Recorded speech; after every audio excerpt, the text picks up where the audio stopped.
I'd like to call the Finance Committee to order, pretty please, and ask the clerk to call the roll. Sure. Councilmember Gruber. Here. Councilmember Patterson. Here. Councilmember Smith. Here. Vice President Lupian. Here. President Melendez. Here. Thank you.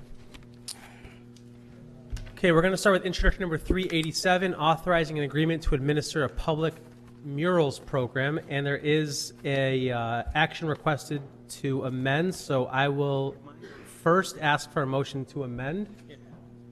I'll move it. The amendment is limiting the administrative compensation to $20,000. That has been moved. Is there a second? Second. Second. All those in favor of the amendment, please say aye. Aye. Any opposed? Okay, so now let's talk about it as amended, authorizing an agreement to administer a public mural arts program with a limited administrative compensation of $20,000. Can I just ask the administration, it already had a $20,000 administration line. Why the amendment, just out of curiosity? Who is that? Is that Kelly? Who's that, Kevin Kelly? Yes, it already had that in there. This is the first I've learned about the amendment, though. Sorry, I couldn't hear you. It had that already in the transmittal, but this is the first I learned about the amendment, so I'm not sure. Okay, so we're just codifying what we already were planning on Must doing. be, yeah. Got it. All right, any questions from my colleagues? I do. Please, Councilmember Smith. Yes. So first, thank you for answering the questions that we submitted. My first question, so I'm looking here, the CAT is the decision-making body, correct? That's correct. And it looks like there's little to no diversity on that body. Is that also correct? There is some diversity on that body. Can you give me like a demographic breakdown, because it doesn't look like it from...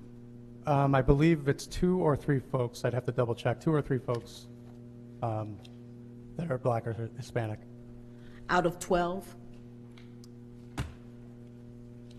Yeah, I think so. Okay. And then there is a focus group that gives feedback to that body that has more diversity. So then my question is, how do we change that to add more diversity to the decision-making body? Because 3 out of 12, that's, yeah. Can we get that changed? Absolutely. And I agree. Yeah, we should definitely add more. And it should be more reflective of the larger group, and we can work to do that. Thank you. Any further questions on 387? It's been moved. Second. And seconded. All in favor, please say aye. Aye. Any opposed? Motion passes. Introduction number 388, authorizing an agreement to administer a public art installation program. We are going to have a motion to amend with the same language, limiting the administrative compensation to $20,000. Can I have a motion to amend? I'll move it. It's been moved. Can I have a second? It's been seconded. All in favor of the amendment, please say aye. Aye. Aye. Any opposed? Okay, the amendment passes. So let's talk about authorizing an agreement to administer a public art installations program, introductory number 388. Any questions, comments, or concerns? I'll just ask one before we get a second there. Is this the time frame? I understand every year the dollar amount's going to be different. Is this the time frame we anticipate this coming on an annual basis? Or is that just because the work, is it going to be more in line with budget season in future years? That's correct, because this is the first one in this new program, the sort of jump-started percent for the arts program. It's just lagged a bit to get things up and running. But in future years, including next year, it'll be more in line with budget season. Got it. And we'll probably even be able to see the dollar amount reflected in either the operating budget or CIP, or probably somewhere in both. It has the potential to be both in the future because of the amendment to the city arts policy that was just passed last month. So we anticipate that the next fiscal year it would be a balance of operating and capital funds. Okay. Director Burns, I saw you were about to answer that. You were going to say this same thing pretty much. I would ask that if we could make a placeholder now for there to be a line in the CIP budget for what the dollar amount is going to be, what the 1% is, and also a line in the, or somewhere in the operating budget? That'd be helpful. Yes, we will definitely do that, and as these things come forward, we'll provide updates as to how much money is remaining in the allocations for this. Great, thank you very much.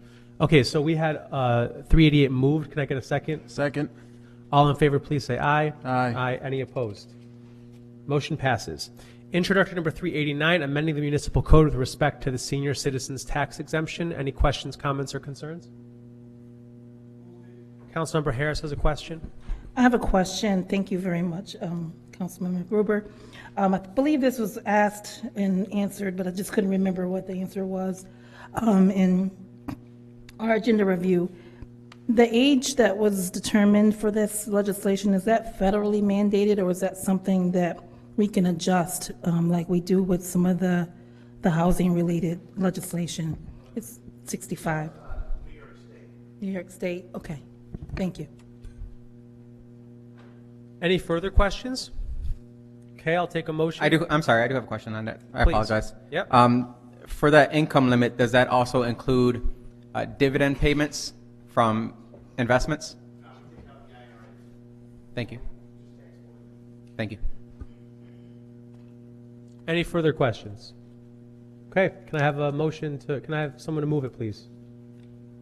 It's been moved Second. and seconded. All in favor, please say aye. Aye. Aye. Any opposed? Motion passes. Introductory number 390, a local law amending city charter section 671.9 with respect to exemption from taxes for persons with disabilities and limited incomes. Any questions, comments, or concerns? Take a motion. Move it. Moved and seconded. All in favor, please say aye. Aye. Aye. Any opposed? Motion passes. Introductory number 391, authorizing a professional services agreement with WXXI Public Broadcasting Council. Any questions, comments, or concerns? Move it. It's been moved Second. and seconded. All in favor, please say aye. Aye. And I say aye. Any opposed? Motion passes. Introduction number 392, appropriating American Rescue Plan Act funds and amending the 2022-23 budget for cybersecurity tools, practices, and training. Any questions, comments, or concerns? It's been moved Second. and seconded. All in favor, please say aye. Aye. Aye. Any opposed? Motion passes. And finally, introduction number 423, authorizing an agreement relating to Police Accountability Board personnel complaints. Any questions, comments, or concerns? Move it. It's been moved. I do have a question. Councilmember Martin? So I asked quite a few questions in the agenda review questions and answer section, so thank you for answering those.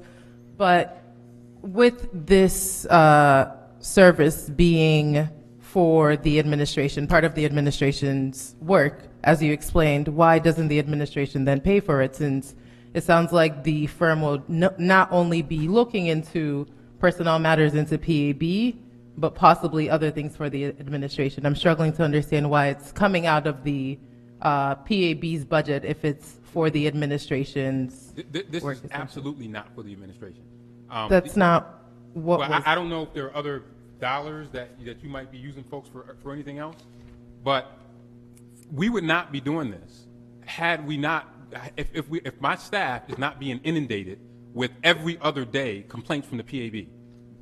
Now, I'll talk to the administration if we're using these people for a separate line for stuff that's related to the administration, are we? And we are not. This is related to the numerous complaints that is tying up my staff's time strictly related to the PAB. So this is not anything that we will be using from the administration side. But my understanding, based on what was written, was that the money is being taken out of the PAB council budget line to support the administration, right? But again, we're doing this to support the PAB. This is what they're having challenges with. So we are using those dollars in support of the PAB. This is a function. If they had their own people, they would be doing this function.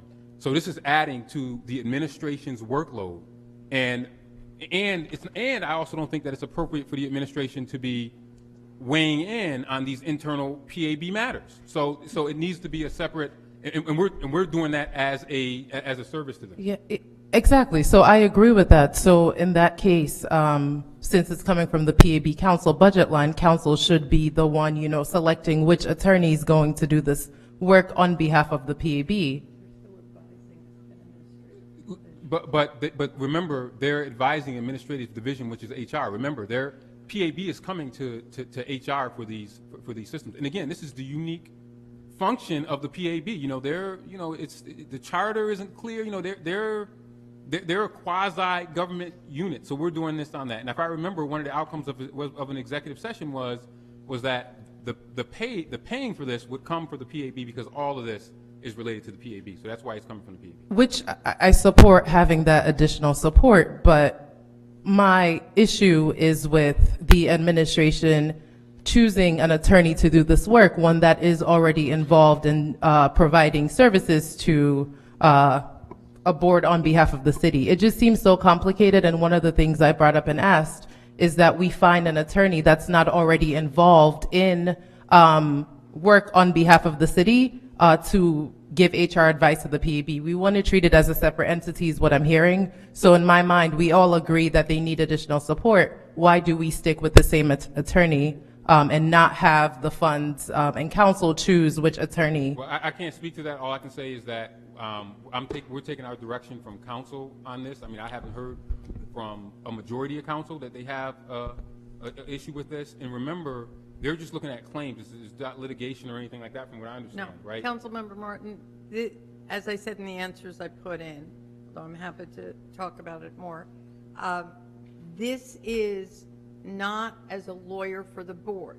Polano and Farrow was never a lawyer for the board. Polano and Farrow has always been hired as a legal advisor to the city administration.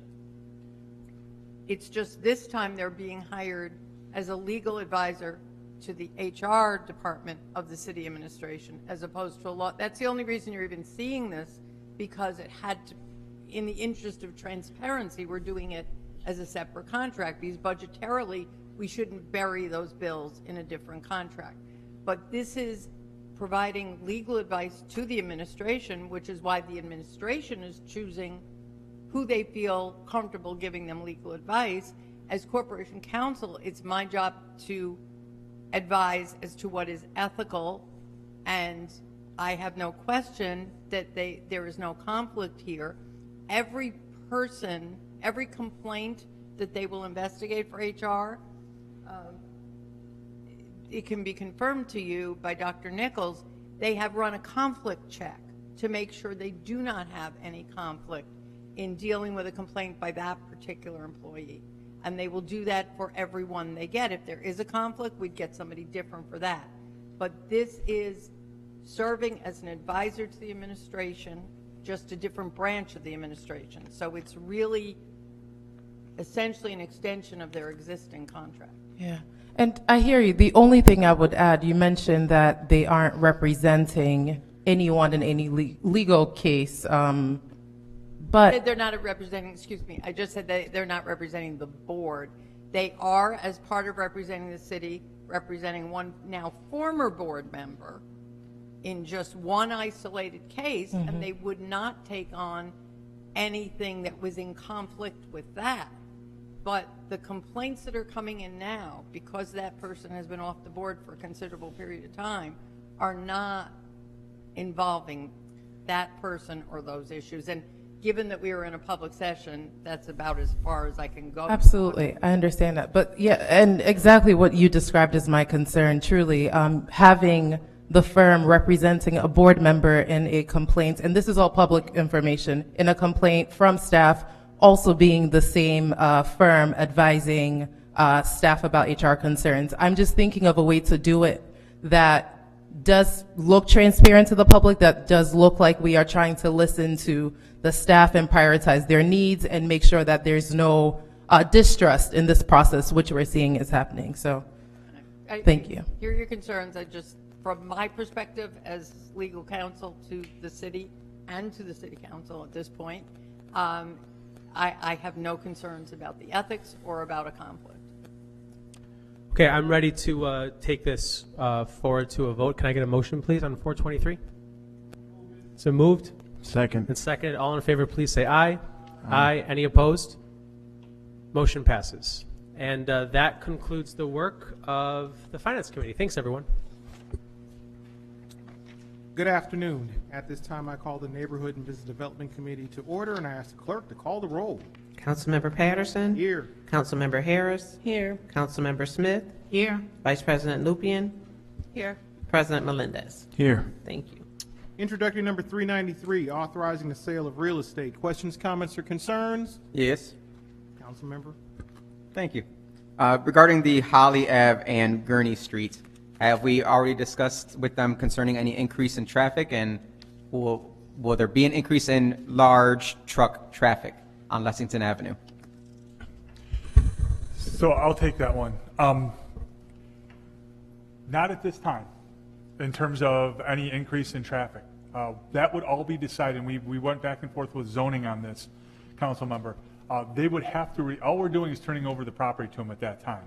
They would still have to come back and then explain to us exactly what their projected trip generation is going to be, both into and out of the facility, and then we would have the ability to offer them the access.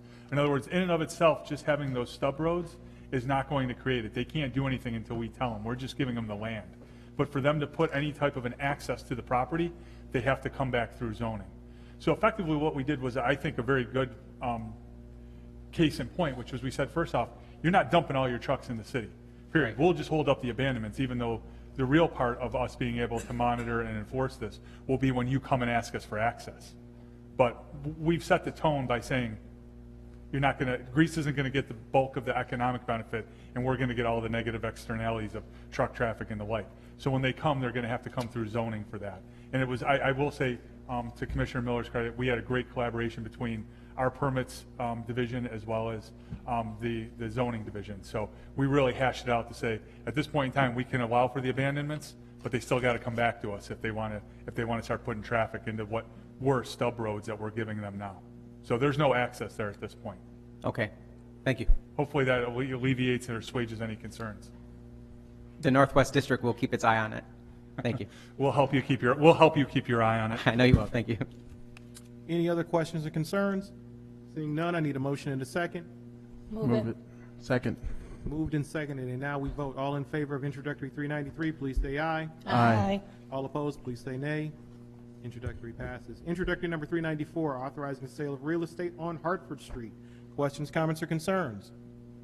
Seeing none, I need a motion and a second. Move it. Second. Moved and seconded, and now we vote. All in favor of introductory 394, please say aye. Aye. All opposed, please say nay. Introductory passes. Introductory number 395, authorizing a lease agreement for the use of city property as a community garden at 133 Kenwood Avenue. Questions, comments, or concerns? Seeing none, I need a motion and a second. Move it. Second. Moved and seconded. And now we vote. All in favor of introductory number 395, please say aye. Aye. All opposed, please say nay. Introductory passes. Introductory number 396, amending ordinance number 2021-391 as it relates to the sale and maintenance of 40 and 42 Commercial Street. Questions, comments, or concerns? Seeing none, I need a motion and a second. Move it. Second. Moved and seconded, and now we vote. All in favor of introductory number 396, please say aye. Aye. All opposed, please say nay. Introductory passes. Introductory number 397, authorizing the sale of easements in Science Park. Questions, comments, or concerns? Seeing none, I need a motion and a second. Move it. Second. Moved and seconded, and now we vote. Introductory number 397. All in favor, please say aye. Aye. All opposed, please say nay. Introductory passes. Introductory number 398, appropriating funds and authorizing agreements for the 2022 Lead Hazard Control Program. We had some questions here.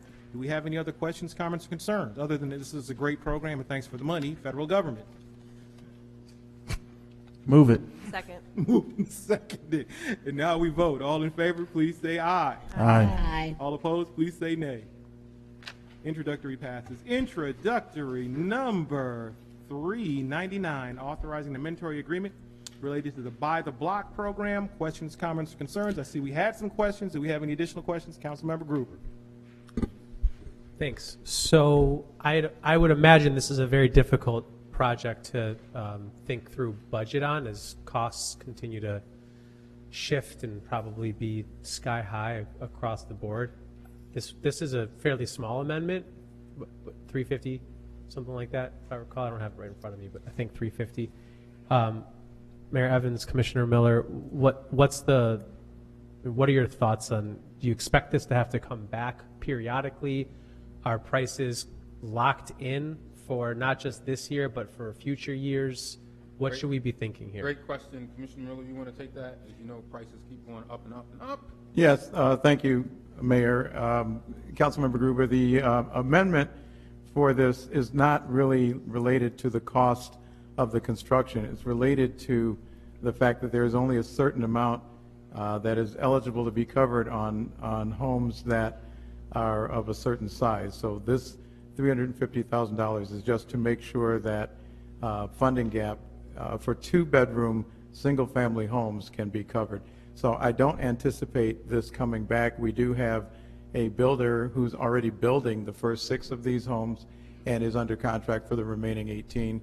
And we do expect them to come in on or ideally below budget as we're starting to see some downturn in supply costs that rose during the pandemic. So we're hoping that there would not be any additional amendments required. So the contract is for the first 6 and the additional 18? Yes. Okay, thank you. Just have a note that I'm going to recuse myself from deliberations and from the vote as an employee of Ibero. So my only comment, well, a couple of comments. First, this is a great program. I'm looking forward to this continued construction in the Northeast, and I'm looking forward to future expansion across the city.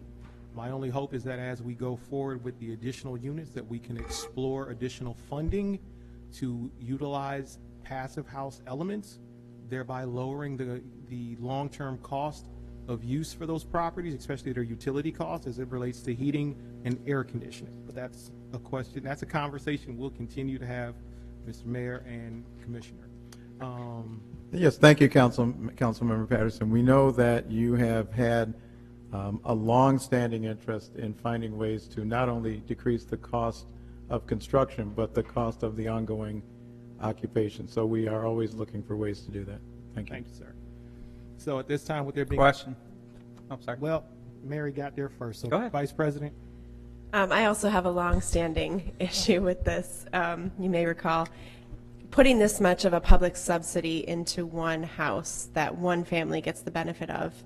I think is, I'd like to find ways in which we could either recycle the subsidy or look at the community land trust model so that the subsidy stays with the house and doesn't leave with the family when they sell it.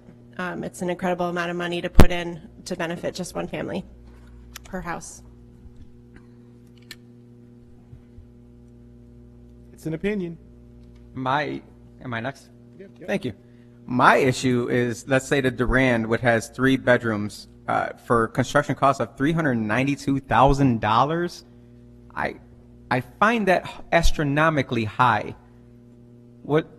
I've asked other builders in the area how much a 3-bedroom house in the city would cost to build. They didn't go above $300,000. So I'm guessing there's some levels in there that I'm not aware of. So can you maybe speak to the almost $400,000 in a 3-bedroom house?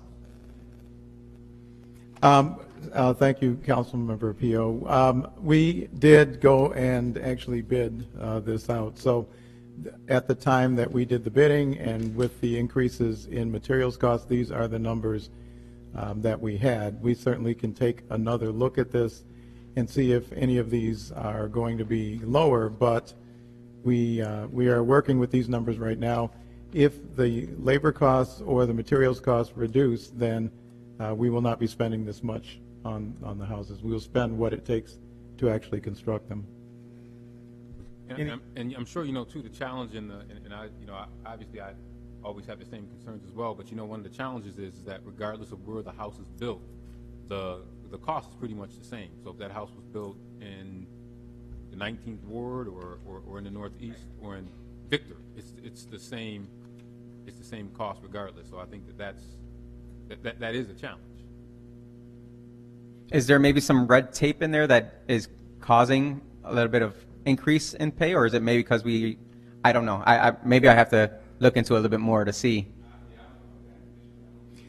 No, there really isn't. The mayor is absolutely correct. If we took that same house, Durand, and we built it in Victor, it would cost the same amount of money. The only difference is somebody would probably pay that full amount for it, and that's our dilemma. We're not cutting corners. We're not making these houses less than. We're not making them substandard. They are similar quality homes to ones that would be built anywhere. So the costs are similar. Do we have any idea what the square footage of these homes are? We do have a table of the square footage. I don't have it right here, but we can provide that to you. If we can provide that with how much they're charging per square footage for the build out, please. Sure. Thank you. Any other questions, comments, or concerns? Seeing none, I need a motion and a second. Move it. Second. Can we get a second there, Council Vice President? Second. Thank you. And now we vote. All in favor of introductory number 399, please say aye. Aye. Aye. All opposed, please say nay. Introductory passes. Introductory number 400, authorizing payment in lieu of taxes agreement for the Midtown Manor's apartment complex. Oh, I know y'all got questions. Who's going first? Nobody? I'll go first. There you go. So, thank you for answering all of the questions. From your responses, it looks like the code violations that were reported in 2021 were not closed and are still active. Is this true? Yes, the violations that are shown in your answers are still violations. Many of them are, obviously none of them, as you can see, are health or safety violations. What you're seeing are violations where there were certain tests that were supposed to be completed, a fee that was supposed to be paid, a certificate that was supposed to be obtained and was expired. So those are the violations that are still open. We are working with the current owner to close them, but it's possible that those violations would carry over to the new owner, and then the new owner would be responsible for closing them. Okay. And among those, do we know how many floors are in this building? 21. 21 floors. And how many working elevators?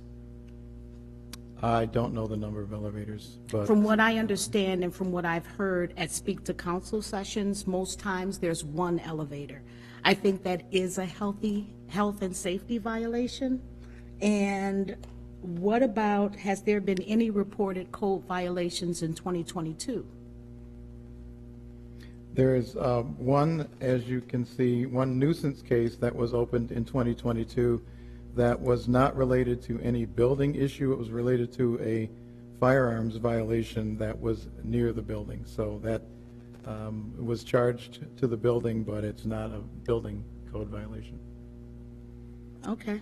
So for me, I am going to have an issue voting to approve a tax exempt on a property that threatens the health and safety of so many residents, although I do agree that we need affordability. So when it's time, I am going to move that we hold this in committee until we can deal effectively with those code violations.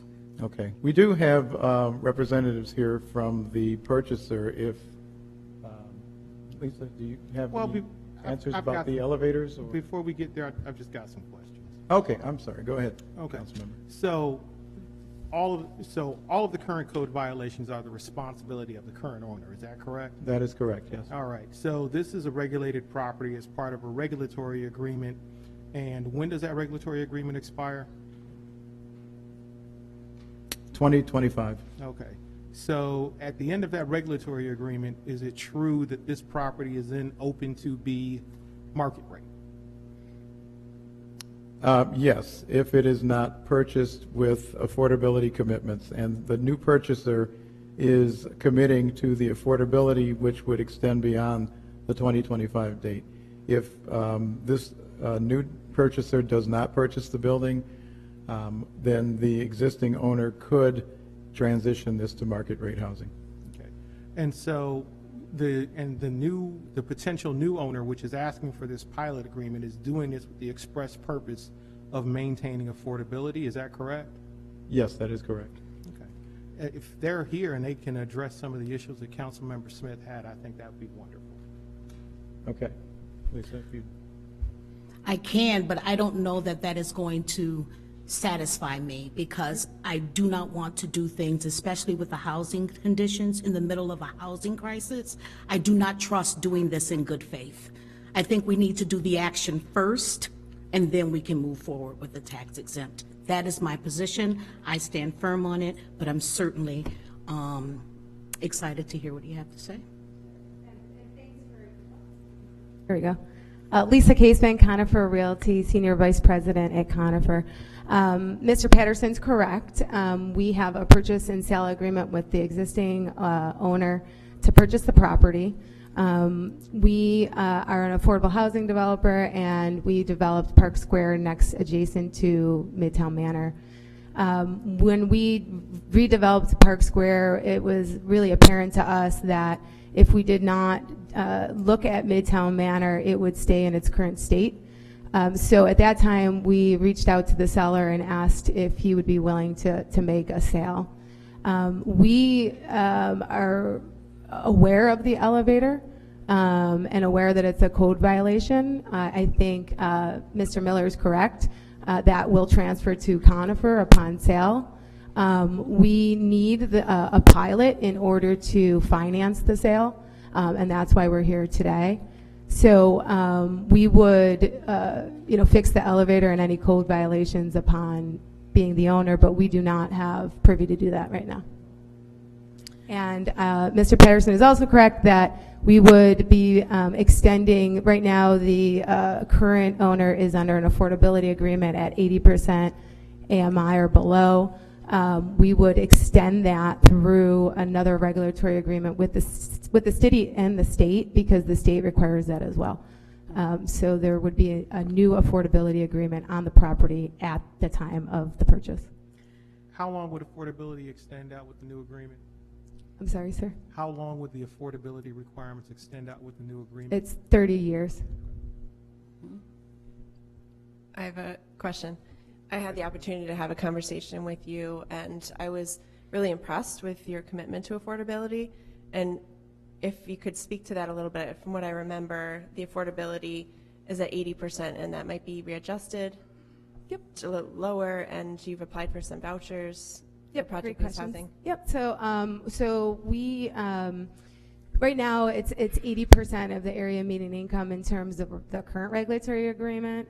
We are aware, but we don't have firm income qualifications of the existing residents there. That's not something that we got from the seller that he would provide. So we're going off of information that we do have, and that information suggests that there are people that are lower than 80% of the area median income. One of the significant ways to do a significant transformation like we did at Park Square is to have project-based vouchers on the apartments, in which case the residents only pay 30% of their income, but we are allowed to then charge more in rent and get rental subsidy from the Rochester Housing Authority or New York State Homes and Community Renewal. We did proactively apply to New York State Homes and Community Renewal for 50 vouchers. That is all that we could at the time apply for. We were awarded those. So we do have 50 of the 200 today. Again, if we purchase the property, those vouchers are committed to Conifer's purchase. They're not committed to the existing owner. So for those 50 vouchers, is that 30% AMI also and below? Correct. And will you still be pursuing additional vouchers through RHA? That's correct. Thank you. Any other questions, comments, or concerns? I do have another question. Wait. Council President.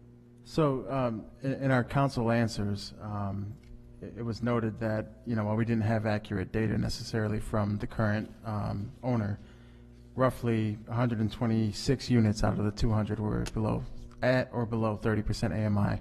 Can you maybe speak to what the future vision might be? Is it to maintain something similar to that?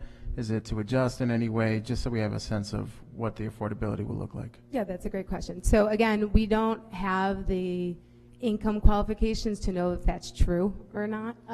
So the first thing that we're going to do is we're going to have to get that, right? Get the documentation and qualify the resident's income. That's the first piece of that question. The second piece of that question is, Ms. Lubin is correct. We really want to make this an affordable asset and keep it as low as possible. So we are going to apply for another 150 project-based vouchers, which would be an income requirement under 50% of area median income. Now, there could be residents there that are making more than that. Right now, we don't know, right? So it is going to be something that we're going to have to look at the income, see who's existingly living there, and then make that determination. The regulatory agreement that we would have now would say that any new residents coming in can't make more than 80% of the area median income. It would not exclude the existing residents that are there. And final question, and then I have a brief comment for the administration. So I don't believe in substandard anything. So in terms of Conifer's commitment to making sure that some of these area issues in terms of the code violations and other habitability issues are addressed, can you speak to Conifer's commitment to this particular project? Yep, sure. So Conifer, if you don't know, owns over 2,000 apartment homes in the city of Rochester. We really stand by do what's right. And our property management team also, it's not just our development team, our construction team, but we have a property management team as well. When we come and come into the communities and we see violations, we are committed to cleaning up the violations as soon as possible. And again, in this scenario, we know that the elevator is a problem, so that will be one of the first things we address. Okay, Mike. Smith? Really quick, just the final comment for administration on shelter pilot agreements and pilot agreements, et cetera. I saw the answers that we got back and from agenda review. I just want to make sure that I put on the record that, we have an interest in, or I have an interest in, by the end of the year, trying to figure out how we have council representation on pilot review committee. So just more to follow. We'll follow up after this, but I wanted to put that on the record. Yeah, well, just to comment to that real quick, historically, our chief of staff, I believe, was on that committee. We'll look into that to see if it's possible to have a council person involved or chief of staff. But before, to Councilmember Patterson's point, there's never been a council person ever involved on the committee. Noted. So we want to make sure that we do that. Mayors are always kind of funny about stuff like this in terms of stuff never being before, and then all of a sudden it's like, we're going to start doing it. So, but duly noted, we got that, and we will look to see what we can do there to make sure there's not any conflicts or anything. Sure, and I just bring it back up because part of the passing of the legislation in January was this conversation around ensuring that we had a voice at the table. So we'll follow up, but thank you very much. Councilmember Smith, you had a question? I do. So the consensus among many in the community is that these units are affordable, but they are unhealthy and they are unstable. Have you had the opportunity to visit any of the units? We've had limited availability to visit the units. We've also heard that, and we are committed to making a difference in that. That's one of the reasons why we're coming to the council. That's what we do is affordable housing, and we're homegrown in Rochester. We're doing Park Square. It's thriving, and we look next door and we say we got to do better than that. Is there a way, and this may be a question for legal, is there a way to make the pilot or tax exempt contingent upon the work that is being done, and if, put a time limit on it, and if the work isn't done within that time frame, then we withdraw? I will be honest with you, I'm going to have to look into that as to whether, because a lot of the pilot requirements are governed by state law. So I'm going to have to take a look at that and get back to you and let you know. But absent Thank the you. absent the pilot agreement, I think your point in terms of being wanting those code violations done, I think that you got that loud and clear, that that needs to be worked to make sure that it's rectified. So I think that's noted and should be taken care of. But at the same time, I think we need to remember that Conifer doesn't own The property is what I'm saying. So- Conifer is coming in to do this, and that's why Conifer's role in this is so important, for them to be able to take care of a building that has those violations. So I think that's a very, very important point, that this organization is coming in and saying, hey, and because of the stuff that Councilmember Smith, what you're saying, I think gives credence as to why there's changes that need to be able to take place there. And here's somebody coming in to be able to do that, but they can't do that until they actually have chain of custody of the property. So they can't go in and do that right now because they don't have chain of custody of the Councilmember Martin. And property. Great, and I'm thinking about, Mr. Mayor, sorry, Councilman Patterson, I'm thinking, Mr. Mayor, about a statement that you made when you put together the Housing Quality Task Force. And you said that you were fed up with these types of behaviors happening in the city of Rochester. And I think if you can look into that, Ms. Kingsley, if we can put some time restrictions on that and limit it and make the pilot and tax exempt contingent upon the work and the time frame for that work, then we would really be sending the message to future developers that there is a process here, that we are committed not only to affordability, but to the health and safety of our residents. Well, one thing irrespective of what I come back and tell you as to our ability to do that with our new housing attorney, he has been going after landlords big time. He's brought some massive suits against landlords with multiple properties, and I can certainly make a commitment that if this transfer happens, he will be right there to bring litigation if there isn't progress. And we'll be highlighting some stuff next week, Councilmember Smith, that with multiple large properties that we talked about, that does exactly what you say here.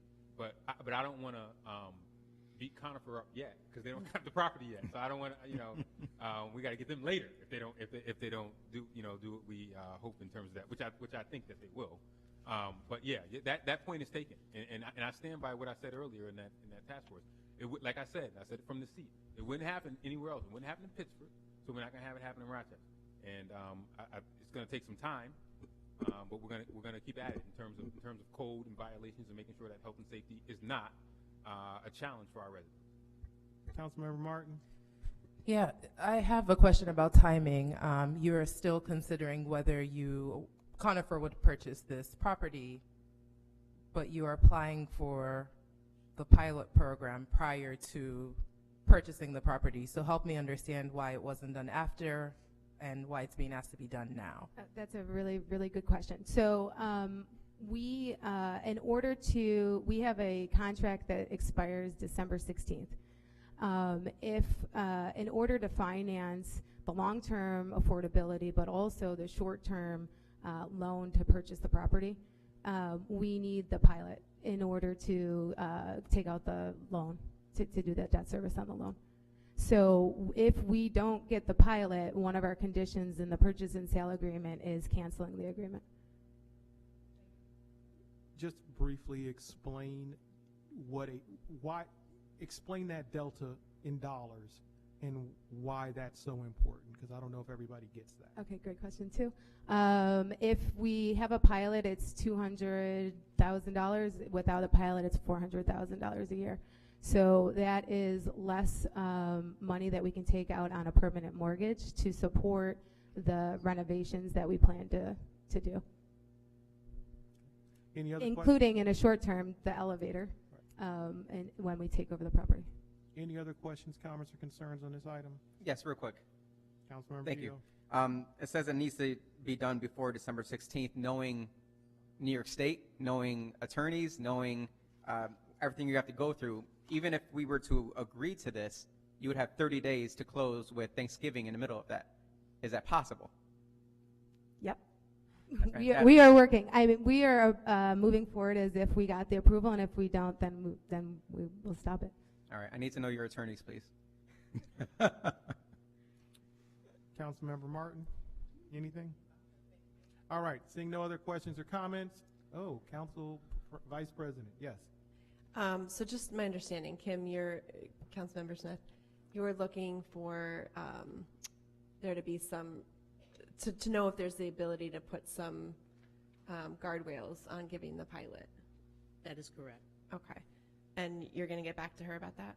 Okay.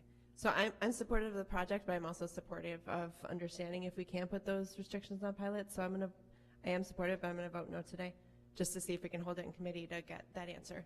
Well, let's see, just my comment is, look, that sounds like some long-term thinking, and we've got a short window to get this work done to keep this project affordable for the next 30 years. So at this point in time, I'm not interested in holding the item, so I'm going to ask for a motion in a second. Just to put that in there, we say that every single time. Right? So I want to announce that I do agree with Councilmember Lupien and Councilmember Smith on this, that we do need those guardrails in place, and every time it is brought up, it's said that this needs to be done immediately, and we never get back to it. And we're voting on it on Tuesday, so either way. I'm still going to push for a motion in a second at this time. Yeah, I'll move it forward. So move, and we need a second. I'll second it, and I agree. We should make sure that those guardrails are put up. Okay. So we've got a motion in a second, and now we vote. All in favor of introductory number 400, please say aye. Aye. Do we have some ayes here? Aye. Okay. Do we have another aye? Should we do a roll call? Yeah, let's get a roll call. For a committee meeting, sure, why not? Let's go. Councilmember Patterson. Yes. Councilmember Harris. Yes. Councilmember Smith. No. Councilmember Lupien. Vice President Lupien. No. President Melendez. Yes. Introductory passes. With there being nothing before this committee, we stand adjourned. Thank you for your time. Well, good afternoon, everyone. At this time, I'd like to call the Parks and Public Works Committee to order, and I ask the clerk, Madam, would you please call the roll? Sure. Councilmember Lightfoot. Present. Councilmember Gruber. Here. Councilmember Pio. Here. Vice President Lupien. Here. President Melendez. Here. Thank you. Thank you, Madam Clerk. Introductory number 401, appropriating funds and authorizing a mandatory agreement related to the Resiliency Economic Development Initiative project along the Genesee River. Any questions, comments, and/or concerns? Seeing none, I entertain a motion. So moved. Second. It's been moved and second. All in favor say aye. Aye. Any opposed? Any abstentions? The motion passes. Introduction number 402, authorizing a mandatory agreement related to the Mount Hope Cemetery Site Enhancement Project. Any questions, comments, and/or concerns? If none, I'll entertain a motion. Move. Second. It's been moved in second. All in favor say aye. Aye. Any opposed? Any abstentions? Motion passes. Introductory number 403, authorizing funding and an agreement with the West River Wall Segment 2 project. Any questions, comments, and/or concerns? Councilmember Gruber. Only just to say that I think the West River Wall is looking really nice, and glad we've been able to see some really excellent progress over there. Any other discussion? If not, I'll entertain a motion. Move it. Second. It's been moved in second. All in favor say aye. Aye. Aye. Any opposed? Any abstention? Motion carries. Introductory number 404. A bond ordinance of the City of Rochester, New York, authorizing the issuance of 270,000 bonds of said city to finance the Boston Law Library roof replacement. Any questions, comments, or concerns? Move it. Second. Been moved in second. All in favor say aye. Aye. Any opposed? Any abstentions? Motion carries. Excuse me. Introductory number 405, authorizing an agreement related to the Boston Law Library roof replacement project. Any questions, comments, or concerns? Move it. It's Second. been moved in second. All in favor say aye. Aye. Any opposed? Any abstentions? The motion passes. Introductory number 406, authorizing alterations of payment with related to the 2023 Preventive Maintenance Group 1 for East Avenue, Culver Road, Probate Street, Culver Road, Garson Avenue, Lawrenson Road, Culver Road, Clifford Avenue, Norton Street, South Avenue, East Henrietta Road to Elmwood Avenue, and University Avenue, Culver Road to Blossom Road. A public hearing will be held at 5 p.m. after tonight's committee meeting. Before any discussion, we have an amendment before us correcting the spelling of Parcel Avenue in Section 1D of this legislation. I need a motion to amend and a second. Motion to amend. It's been motion to amend, it's been second. All in favor, say aye. Aye. Any opposed? Any abstentions? All right, the motion to amend passes. Let's now vote on the amendment. All in favor of amending the item to correct the spelling of Parcel Avenue, say aye. Aye. Aye. Any opposed, say nay. Did we move and second that? I don't think it has to be moved in second, correct? Am I understanding that correctly? Okay. Or not? The amendment? So here we had the amendment, right, which we moved, and then we voted on the amendment. Does the Oh, on the amended item. Can I ask a question, Councilmember Lightfoot? Absolutely. So the question about, if you look at the diagram, there's kind of a blank space there between, on Culver, actually, you said, Commissioner Perrin, between Culver from Laurelton to Clifford, and the section is now being reviewed for potential inclusion of shared use bike lanes. What does that review process look like? That's just with the change in widths. We'll just go through, and that's like any other thing we do if we have space. But again, as this is noted, it's a preventive maintenance group, so we're not actually changing any of the curbs, which means we're basically have a fixed width that we can work with. In the cases here where you see a reduction, it's because of the bump outs that we're creating, or that we're doing to create, shorter crossing distances, better sight lines. So as we do that with the change in widths, we'll assess what we can do, whether we can do something that's dedicated or if we have to go with sharrows. But that's generally what that means. It's part of the design review process. So that will be when the design process is done and it comes back to council for payment, for contracting for whomever is going to be doing the work, we'll see what the review process was. Yes. We will see if there was in fact a bike lane there. Yes, exactly. Okay. And when do you expect design to be done? Looking at these, if we're at this point where we've already made a number of these changes, I would say that with construction expected to begin in spring of 2023, we're wrapping it up now. I'll look to Holly, but it will be this fall because we'll have to get out and bid it. Okay. Thank you. Yep. So just for clarification, Council Vice President, we voted on to amend the item, which was moved in second, and we voted on the amendment. Now we vote on the amendment vote on the introductory as amended, so we've already, right, so that's what we're getting ready to do now. Okay, right. All right. You follow the same practice you follow for any other ordinance. Yes, ma'am. All right. So now let's vote on introductory number 4 or 6 as amended. All in favor, say aye. Aye. Any opposed? Any abstention? The motion carries. Introductory number 407, authorizing agreement for the 2024 milling and resurfacing project, Park Avenue, South Goodman Street to East Avenue, St. Paul Street, Lowell Street to Riverbank Place, and St. Paul Street, Norton Street to Tyler Street. Any questions, comments, and/or concerns? If not, I'll entertain a motion. Second. It's been moved in second. All in favor, say aye. Aye. Any opposed? Any abstention? The motion carries. Introduction number 408, amending the 2022-2023 budget related to the Pave Our Potholes program. Any questions, comments, or concerns? Comment. Council President. Thank you for the pothole Yes. repair program. Amen. Amen to that.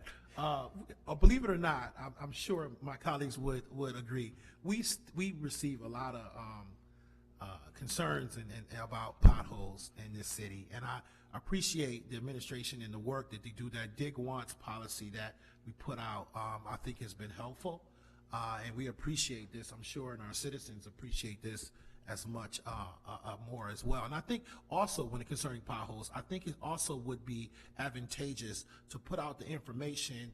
I think we talked about this some years ago when I first came on council. There is a process. So for instance, if someone makes a complaint about a pothole, and then that same pothole, I think we need to do more education to our community, because people don't really understand how you can get reimbursed for damages to your vehicle if, and I'll just let our corporate counsel kind of explain that process. And I did give you the information, the answer. and Yes. A lot of people Right. are frustrated They with do. it, but the law, and this is not Rochester, this is every municipality in the state of New York, probably every municipality in the country.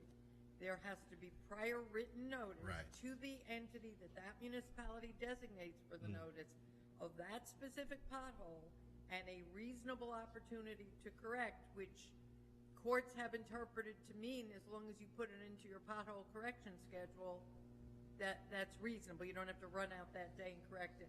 It's the same principle that applies to cracks in sidewalks and other hazards. And as I said, not to put on my law professor hat, but because the theory behind it is that municipalities have thousands and thousands of miles of road, unlike you and I who may have, 30 feet of sidewalk to worry about. So there has to be more give than there is for an individual property owner. Yeah. One place we are about to start noting that is I am just in the process of revamping the whole law department portion of the website.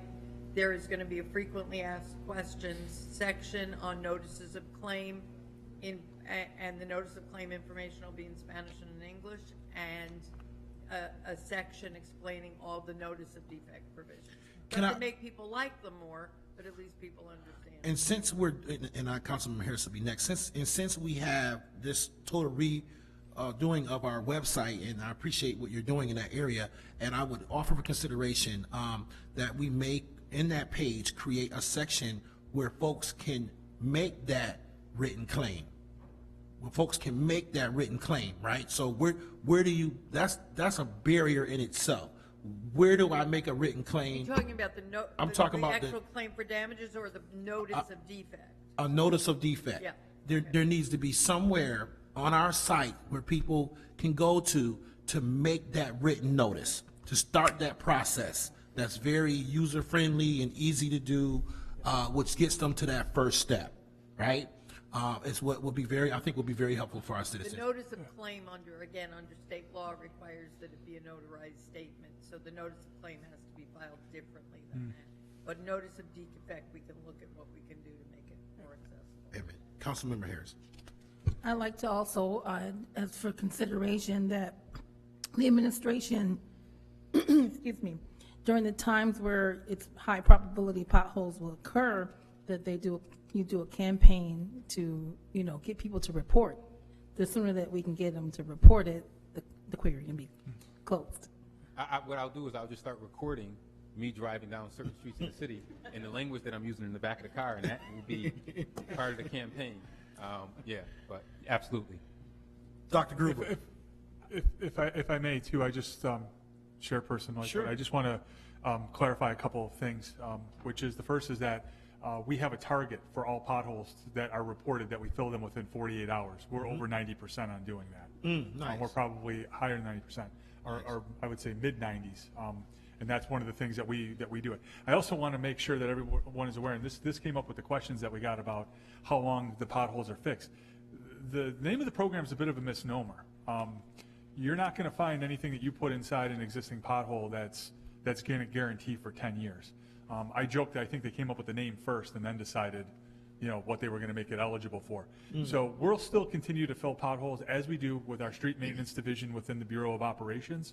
And this will be an area where we will do, as we always do, assess where the streets are in terms of their condition and their use being primary factors, along with not just vehicular use, but what the multimodal uses may be, where we know that in terms of bicyclists who will be riding on the street as well. And then we will continue to do what we've instituted, which is an equity analysis to make sure that these benefits are not being derived to just one quadrant, that they're going throughout the city. So that's generally how we do all of our street projects, whether it's a full-scale reconstruction where we're ripping up everything and maybe moving curbs, to as simple as just getting out and figuring out what roads we'll use this money on. It's very welcomed. And to Council Member Gruber's question, I went through, looked at it, made sure that yes, it's in the 5-year MOU that's between the legislature and the governor. So we're expecting that we'll see another few years of it, which is key because we can definitely use the money. Thank you, Commissioner. Dr. Gruber? Yeah, I would just say on that note, certainly very happy that we're getting 835,000, but it doesn't pass the sniff test on the ratio and formula. And I feel like there's a lot of ratio and formulas where the city of Rochester ends up being left behind or somehow getting less than our fair share. 835 out of 100 million does not seem right for the third, well, I guess now fourth biggest population center in New York State. So I'd love to figure out a little bit more and maybe ask our state delegation to go to bat for us a little bit. Yeah, don't get me started. I'll just say, yeah. And fourth largest, we're still the third largest. We were undercounted in the census, but that's a whole nother topic. But yeah, let's do it. Let's make things go to work for us. All right, so with no further discussion, introduction number 408, I need someone to move it. Move it. Second. It's been moved in second. All in favor, say aye. Aye. Any opposed? Any abstention? Motion carries. Introductory number 409, authorizing agreement and funding for the Brownfields Job Training Program. Any questions, comments, or concerns? Move it. It's been moved in second. All in favor, say aye. Aye. Any opposed? Any abstentions? Motion carries. Introductory number 410, authorizing agreements for services related to hazardous material management. Any questions, comments, or concerns? If not, I entertain a motion. Second. It's been moved in second. All in favor, say aye. Aye. Any opposed? Any abstentions? Motion carries.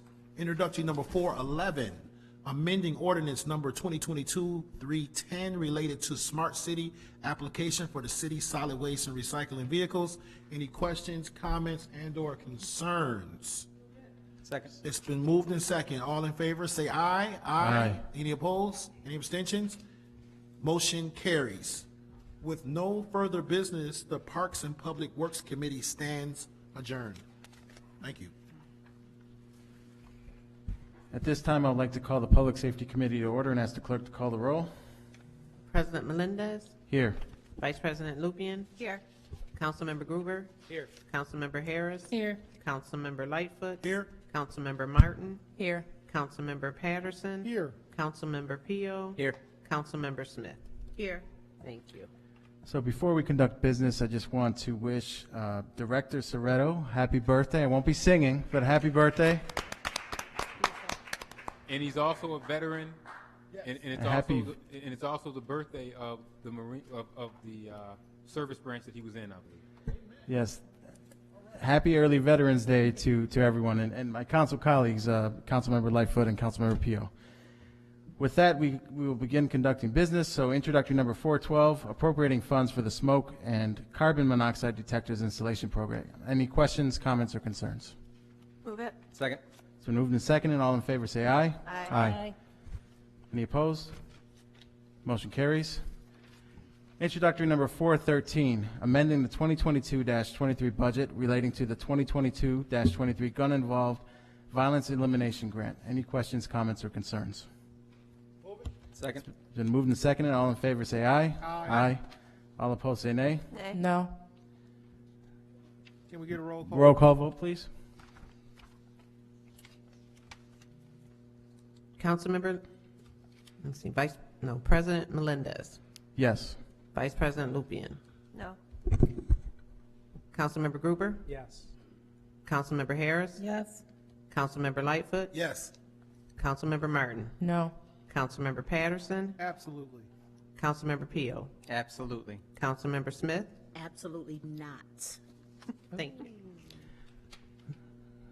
The motion carries 6-3. Introductory number 414, authorizing intermunicipal agreements and amending the 2022-23 budget for the 2023 Stop DWI and High Visibility Engagement campaign programs. Any questions, comments, or concerns? Hearing none, I need a motion. With the answers to these questions, I guess I'm not seeing the impact. I guess, are you measuring impact based on the number of arrests you make? How do you measure the impact of this grant over the last 10 years? Well, it's very difficult to measure prevention, so yes, it's based on the number of arrests that we make. Got it. Arrests for driving while drunk, right? Correct. Thank you. Right. And Any- so, Councilmember Smith? based on Councilmember Harris's question, it was, what are the prevention strategies? And I think I just heard someone mention that it was difficult to measure prevention, but then according to these responses, there are no prevention strategies. Is that correct? So it's more intervention, pulling folks over after they have already consumed and started driving. Well, the prevention strategies would be the public relations campaigns, the PSAs, that we usually put out before each of the below listed events. So the holiday season before the Super Bowl, you know, we try and do PSAs, get the word out there. The state police do as well. That, you know, it is definitely not a good choice, that folks should be using designated drivers, using Uber, etc. And then I would say that, you know, just based by our enforcement. So, you know, for example, Lake Avenue, increased enforcement shows a decline in accidents. It is cause and effect. Right. And so, yeah, back to the council member's question around what percentage of funds are being used towards prevention. If that is the prevention strategy that you have committed to, what portion of the funds are going towards that level of prevention? None of the funds are dedicated toward that. That's something we do in-house.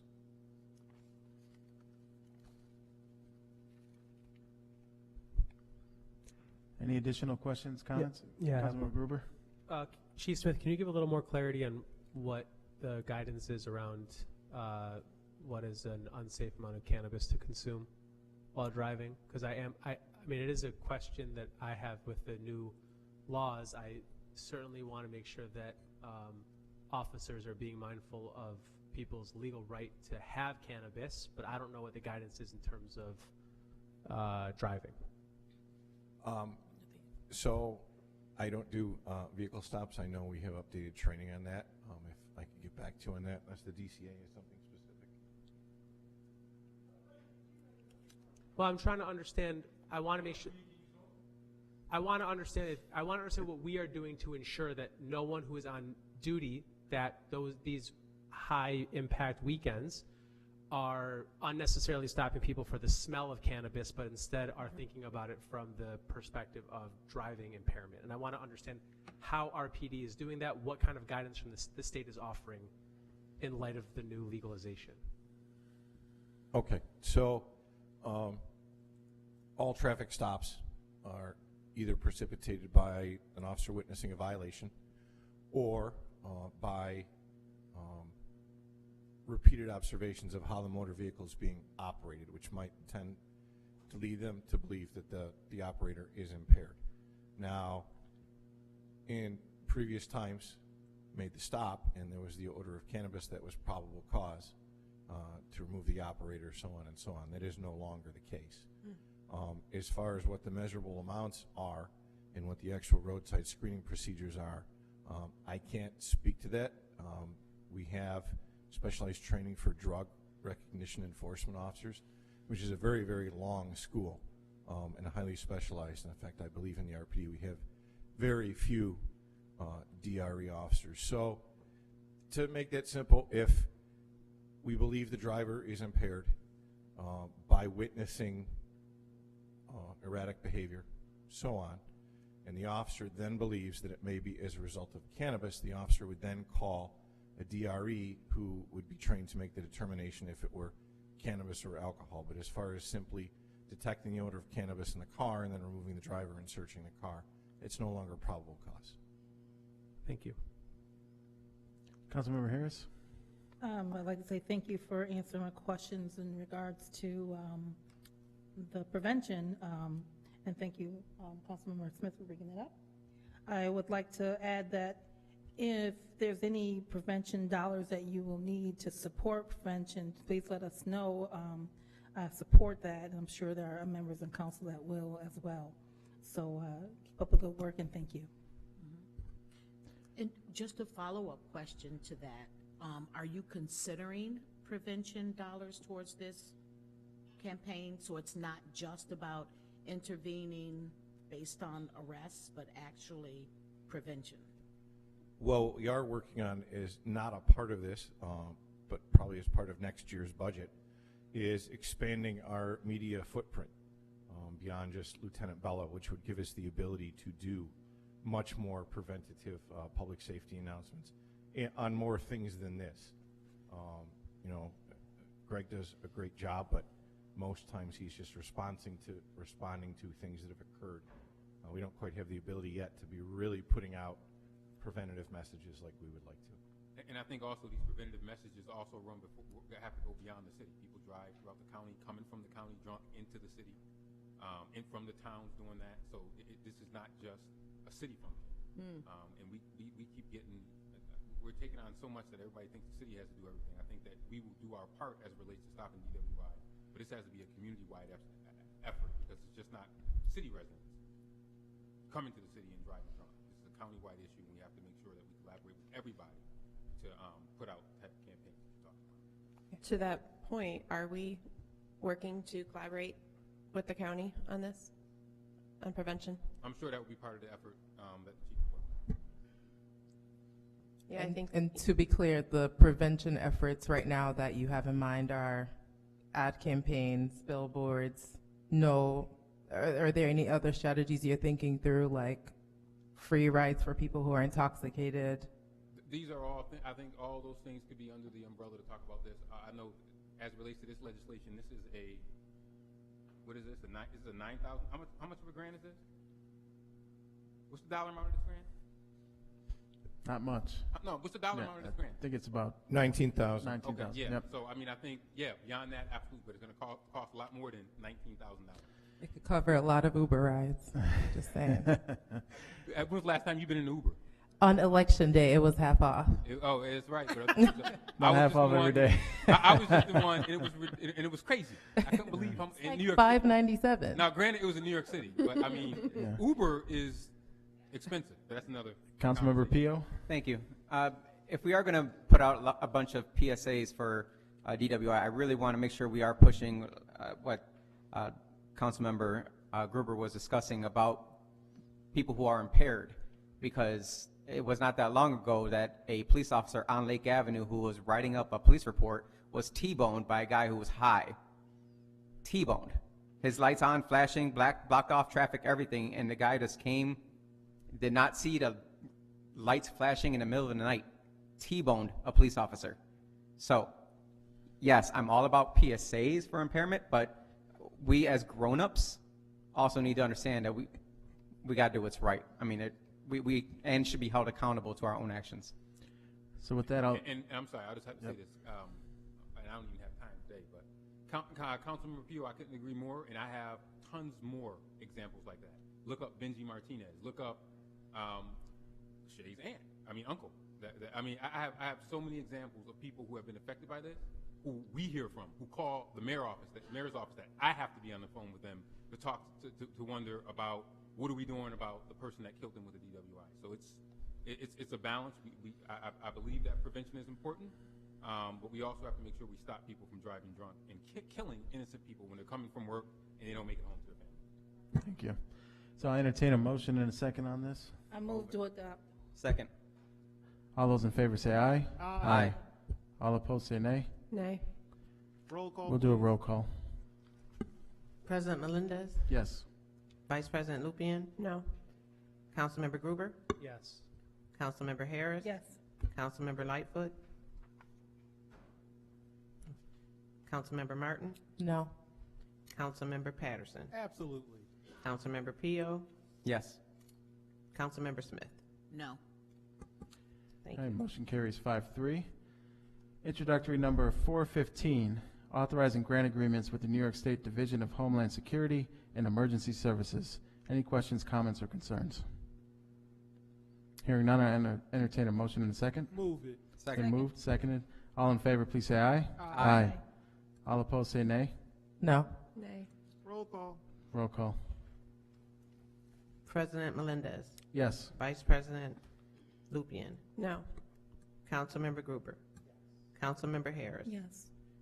Councilmember Lightfoot? Councilmember Martin? No. Councilmember Patterson? Absolutely. Councilmember Pio? Of course. Yes. Councilmember Smith? Very well. So the motion carries 6-2.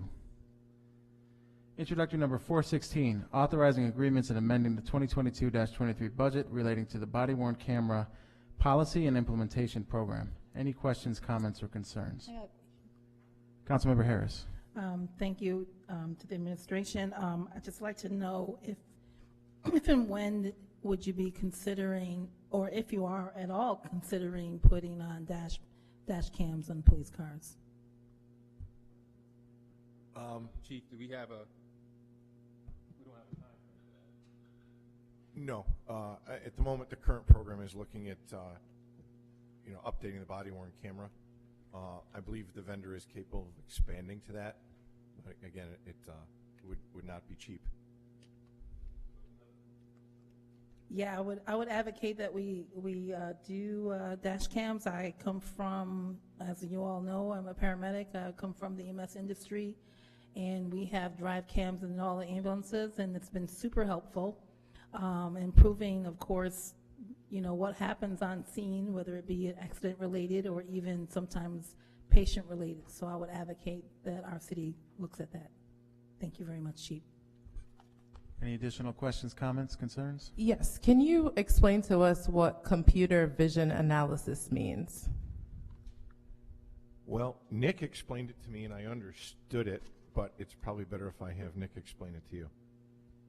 Thank you.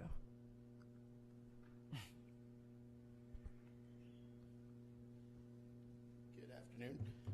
So it is a machine learning algorithm on the mic. that, I think it's on, right? Maybe I'm just so delicately speaking. Yeah, green light's on. Okay. Yeah, so it's a machine learning algorithm that scans video, vision basically being the image. The idea behind this entire grant, it's a horribly written name, right, because it implies policy. That is the overarching part of the grant. This was part of a series of BJA grants. We were funded essentially under new technology development. In this grant, we got $1 million to basically build something that doesn't currently exist for law enforcement anywhere. There is no commercially available artificial intelligence that scans and catalogs body-worn camera video. There are a couple that claim to do audio, but they are proprietary and they're tied specifically to certain body-worn cameras, one of which is not what we purchased in the last $4 million grant we approved, or amendment we approved last month. This is an opportunity for us to basically build a machine learning pipeline that will scan and catalog all of our body-worn camera video. Currently, we have roughly 500,000 terabytes of video that no department could ever possibly watch every single video. This will give us the opportunity to teach the algorithm what to look for when we categorize stuff, which will help us for advancing flagging video for audits, potentially cataloging video for public release of data, where we can protect what's on the video but still release metadata tied to the actual video. It will help us potentially flag video for future training or potentially unconstitutional violations. There's a huge potential with this grant to kind of change the way that we utilize body-worn camera as a tool, rather than it being about a singular incident. Okay, and what is the role of, so within this machine learning, one of my biggest concerns is creating a system that uses facial recognition, therefore impacting the privacy of members of our community. Yeah. So can you talk to me about that? Because a lot of the research I've done is pointing to that. Yeah, so that speaks specifically about finding people in videos. This is more about building scenarios. So it's understanding if we're looking at situations where we have a use of force where there are more people involved in the video, right? So from an officer standpoint, it would flag it potentially that there are large crowds. You could hypothetically train it to learn what a firearm looks like, and you could catalog video to check for firearms. You could teach it potentially, and this is all the kind of trial and error as you're working through building these things, you could teach it to understand scenarios. Once you catalog the video, you could pair scenarios where you know the outcome. So for instance, you could look at paired events that start similar in nature. One ends in a use of force and one doesn't. So you could flag those potentially to review for de-escalation techniques. Is there something that's popping up? on the videos that don't result in an SRR? Is there something that potentially we're doing as part of our policy that puts us in a situation where there's an SRR? SRR, subject resistance, use of force is what we're talking about here. So those are training aspects that we can do. We're not using this to scan video to find pictures of Nick Matiti or anybody like that. But the technology could essentially be like that. So let me move to another question. We passed legislation for privacy impact assessments before the implementation of certain programs, and this seems like a very good one to have a privacy impact assessment using the standards for DOJ to be utilized. So I'm wondering what the timeline is for this, and if we could pause and actually do some digging and understanding of the privacy impact. Yeah, it's a 3-year grant. We were awarded the grant in October, so it's technically live. So all we're really doing is kind of limiting the timeline that we have for moving forward. I wouldn't be opposed to meeting those standards as we get to build the models. It's kind of tough up front to say what we would potentially be violating without actually building anything. And that's concerning. It's such new ground, and it is my duty to think about the impact. The other concern I had was this is based on a report done by our IT, but we are not even able to see the report to understand what exactly was studied, the details, the findings. So how is it possible that we vote on legislation based on a report that we haven't seen? Yeah, so just to be clear, it's not based on a report from RIT. RIT was our partner on a previous grant where we were reviewing use of force reports. The only source that we had available to us at that time was just the report. So we're cataloging and we're using optical character recognition, and we're running a bunch of algorithms across written data, or machine data, but about reports. This is a chance to take it to the next step to actually use the video to say, does the video match what's written on the report, potentially? That's just one aspect of this grant. Okay, cool. I'm open, but for me, I think we need to do some more research and have some privacy considerations, but I'll turn it over to the president. Any additional questions? Councilmember Pio. Would this also then be able to be used to maybe find areas where a police officer used excessive force? Sure. Thank you. And we can currently do that now with watching videos and slowing them down frame by frame. So I don't know if it's meeting a need that doesn't exist. Well, to that point, though, there's no possible way we could watch 500 terabytes of video. We're talking tens of thousands of individual events that get cataloged on the street by an individual officer who has that interaction with the person. We have a review process, but it's randomized and it's selecting video to audit, but we can't possibly audit all of them. Exactly, and that piece is what scares me, right? Like an officer is walking somewhere, his body cam is on, there's video being collected of people who should not necessarily be in the database. Like the body-worn camera video should be collected, in certain circumstances and be reviewed in certain circumstances. And I know that because when body camera is being reviewed by a lawyer, it can't be shared outside of that context, right? So now using that specific information, going through it, there are just big red flags coming up for me. Again, I'm open, but I would just really like to talk to privacy experts and be able to fully support something like this. So I'll ask on that subject that we continue the privacy conversation moving forward. I think there's a lot to unpack there, certainly. Any additional questions, comments? Yeah, so this could theoretically determine a pattern in a particular officer who's using excessive force? Not necessarily, right? So just like we wouldn't be using it to identify individual suspects that are on the video. Sorry? You're saying it's only going to find the activity. Correct. Right. It'll note the activity. If it flags the video and we go through the video and we review all of those things, you may see the same officer potentially popping. It would allow us to identify patterns in Correct. officers. Yes. Mm-hmm. Okay. And when you say you're looking for activity, is it also included like voice commands? Yes. Yeah. Absolutely, yeah, it's audio and video. Okay, thanks. Any additional questions? All right, hearing none, I'll ask for a motion and a second on this. Move it. It's been moved. Second. Seconded. All in favor, say aye. Aye. All opposed, say nay. No. All right, the motion carries 7-1. Introductory number 422, authorizing an intermunicipal agreement and amending the 2022-23 budget for Pathways to Peace extended day programming in city schools. Any questions, comments, or concerns? Got a comment? Comment? Yes. As per law, just need to disclose that I work for a city school district, but I will be voting. And that goes for me as well. Noted. Any additional questions, comments?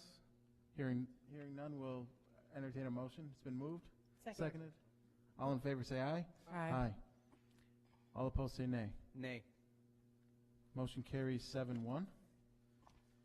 With no further business before the Public Safety Committee, we stand adjourned. Wait, I do have a question. I did ask it in agenda review, and it was not added, but the question is directed to Corporation Counsel.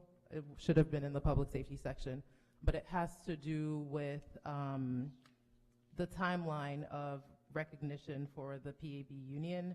I was told that you all were going to be finding a third-party lawyer to clarify which body, whether it's council or the mayor, recognizing, and we still haven't gotten any details on when that would be. There's a lot happening, people getting fired, and it's something the community is asking. What is the holdup? What is the timeline? All I can tell you, and I don't have much more to add to what I've already added, is the charter provision governing the mayoral role. For Establishment of unions seeks the creation of the PAB. In the provisions don't address the union data that we have with the PAB, and it's not appropriate for me to weigh in on any of this PAB stuff. And it would require a third party. And I want to say this before I got to run, but I've been pretty clear in terms of staying out of the PAB stuff. So I'm perplexed as to why I'm being dragged into it. I remember sitting here in June, and the PAB had said they don't want the administration sticking their nose in their business. So because of that unique nature, we have to figure out how all of that works. But the charter clarifies the role of the mayor in this, and I also asked about a timeline. It's been a month, and just a timeline of when that independent. Again, any person that seeks to unionize, they can go and do that. It is not dependent upon the mayor getting a recognition or getting involved in that. But again, the PAB is a unique feature. I have been told, it's amazing to me. I've been told 4 or 5 times that, and this is why we have the legislation that was just passed in the Finance Committee, having someone hear all the cases of the PAB. It has been made clear to me, and I always tell people, I was born yesterday, but I've been up all night. I have no idea why I would be pulled into a conversation related to this. I just think it's not my because role. of the charter, I understand section that. 14, that's 26. I understand that, but again, this was created after the charter. So I am not even in a position to comment on something that I do not understand. So I would urge folks to go through the process, do whatever it is they want to do, and then when it comes to that time frame, a third party will have to weigh in. But I'm not getting involved in the machinations or all the internal workings of the PAB. I'm not. So the charter says the mayor should recognize, and the Corporation Counsel says they'll get an opinion for a third-party lawyer. So can you, at the very least, clarify? Let me clarify this. I did not say that we would get an opinion for a third-party lawyer. Corporation Counsel did. No, we said it would. We said it would require. It would require. The PAB is able to do whatever it is they want to do right now as it relates to unionizing or anything they want to do. It has nothing to do with me having to recognize or get involved in any of their internal politics or whatever is going on there. I have been clear that it is very important for me, and I've been asked this, and I think I've done a good job of keeping my nose out of the PAB, and that's what I'm going to continue to do. So with that, But we're out of committee. That's not the case, though. The administration is picking a lawyer to deal with the internal workings of the PAB. So unfortunately, we can't just wash our hands of certain things. No, but again, that's for HR. Okay. And just again to clarify, Corporation Counsel is not seeking a third party. not at this time. As the mayor said, should the PAB go through the process? So they will not get voluntary recognition. They will have to go through the other process in order to be recognized. I'm just asking The for. mayor gave a statement as to what he's willing to do, but should there be a process, and should there then be a point at which it's got to be determined who is the entity, then I think at that point we would seek an outside Okay, legal opinion. so- So there wasn't even a question of it's coming from me, and is there any bias? So I would like to get back to the legislative business before us, which is to move to the Recreation and Human Services Committee. With that being said, Recreations and Human Service Committee, I would like to call that to order, and I'd ask the clerk to call the roll. Councilmember Harris, Here. Councilmember Lightfoot, Councilmember Martin, Here. Vice President Lupian, Here. President Melendez. Here. Thank you. Introductory number 417, appropriating American Rescue Plan Act funds, amending the 2022-23 budget and ordinance number 2021 to 335, and authorizing agreements relating to workforce development services. Any questions, comments, or concerns? With that being none, need a motion and a second. Move it. Second. Okay, I'm sorry. All in favor say aye. Aye. Any opposed, say nay. Motion carries. Introductory number 418, appropriating the American Rescue Act funds and amending the 2022-23 budget for the expansion of workforce development services. Any questions, comments, or concerns? Move it. Second. All in favor? Aye. Any nays? Okay, motion carries. Introductory number 419, American Rescue Plan Act funds for multipurpose unit for the Department of Recreation and Human Services. And before I ask for any questions, comments, and concerns, I'd like to add that this is a project that I'm very happy the administration has a plan to expand to allow for additional uses for this mobile unit.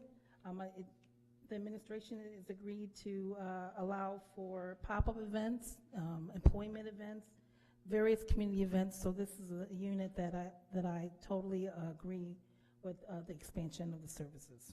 Thank you, and thank you, Councilmember Harris, for your work on this. Thank you. And, any other additional comments or questions or concerns? Move it. Second. All in favor, say aye. Aye. Any opposition? Okay, motion carries. Introductory number 420, authorizing agreements for the 2022 Justice Assistance Program. Any questions, comments, or concerns? Need a motion and a second. Move it. Second. All in favor, say aye. Aye. Any oppositions? Okay, motion carries. Introductory number 421, authorizing an agreement for the photo booth services at our center locations. And I'd like to add, before I ask for questions, this is a really cool idea. I love this. Thank you to Dr. Shirley Green for this event, for this item, because this is really cool. Could you explain that a little bit for us? So whenever we have events at the rec centers, we have the photo booth there where the children can get on the unit and spin around and take photos. We started this summer at our summer night series, and it was a great hit with the kids.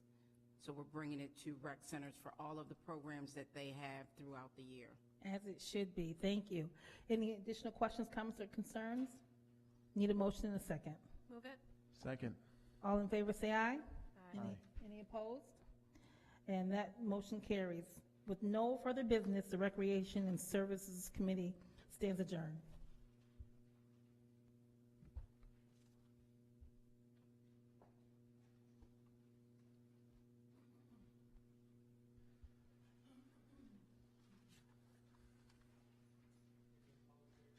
All right.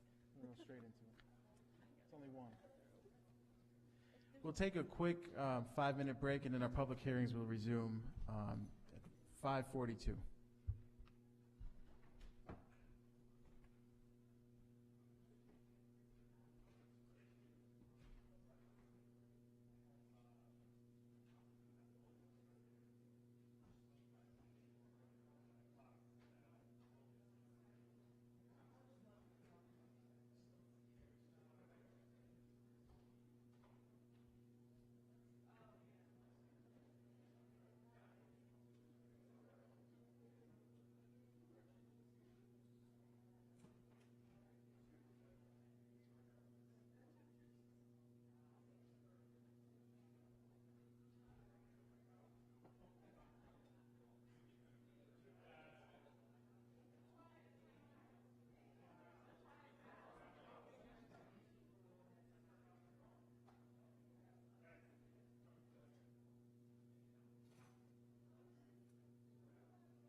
All right, we'll now begin our public hearings. The meeting will come to order, and I ask the clerk to call the roll. Councilmember Gruber. Here. Councilmember Harris. Here. Councilmember Lightfoot. Councilmember Martin. Councilmember Patterson. Here. Councilmember Pio. Councilmember Smith. Vice President Lupien. Here. President Melendez. Here. Thank you. Thank you all for joining us tonight for the public hearings. These hearings will be broadcast live on our City Council YouTube channel as well as on City Channel 12.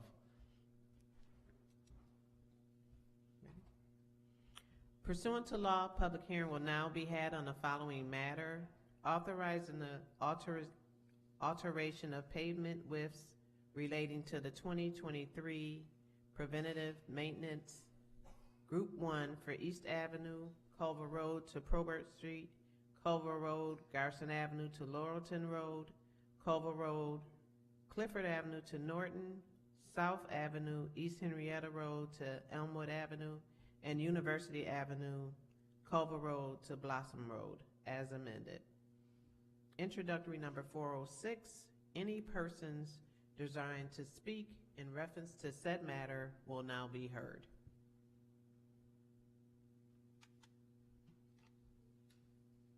Please state your name for the record.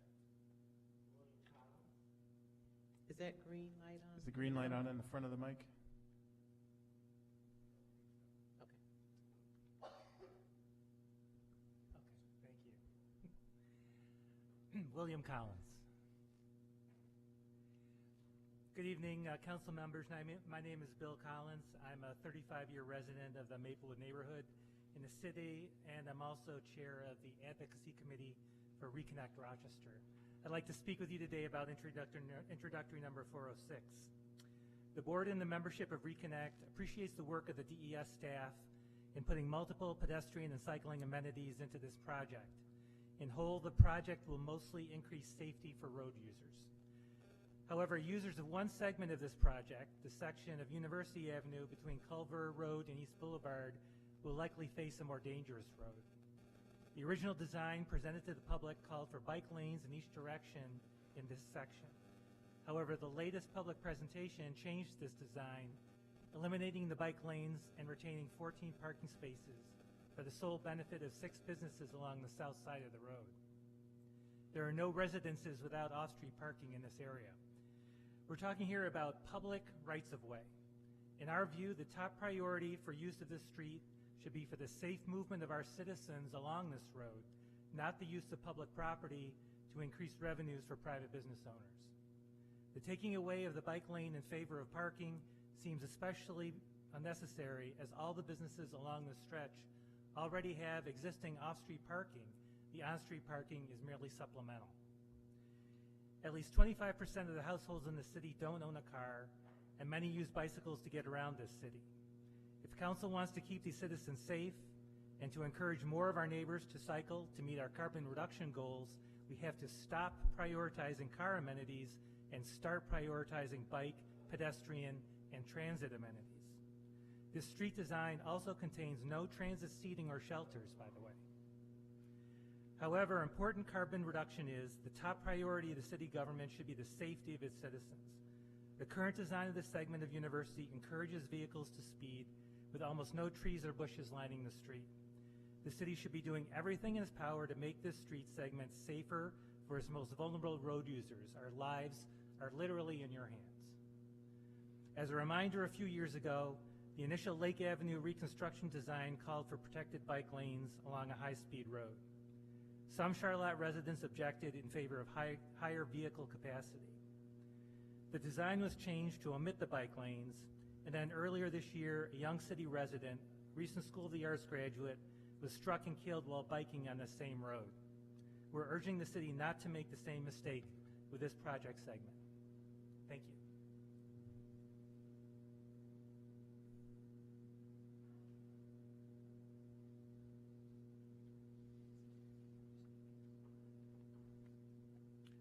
Are there any additional speakers?